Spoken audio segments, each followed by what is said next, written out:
Ibihe byiza kuri mwe mwese mugenda mubana natwe umunsi ku munsi, aho mugiye muherera mu mpande zigiye zitandukanye, mwese mbahaye ikaze. Uyu munsi turi mu gitondo cyo ku itariki 25 z'ukwezi kwa 12, umwaka ni uw'ibihumbi 2025. Uyu munsi twaje kujya ku itorero rya ADEPR mu Ruvumbu. Ni itorero ribarizwa mu karere ka Nyamasheke, mu murenge wa Gihombo, mu kagari ka Jarama, niho iri torero ryubatse hafi kuri kaburimbo.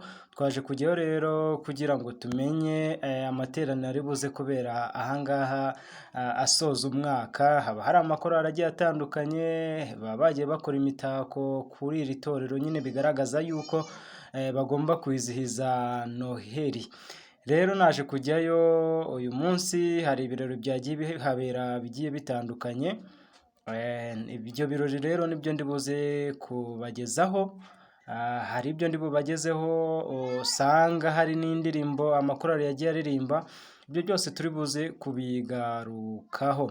Uyu munsi rero ku itariki 25 uba usanga amatorero amwe n'amwe abizihiza Noheli, usanga biba ari ibirori byiza bishyushye, usanga barateguye, ugasanga mu mpande zose, mbese ahantu uri kunyura ugasanga harakeye, hameze neza cyane. Aha naho rero hari hameze neza cyane.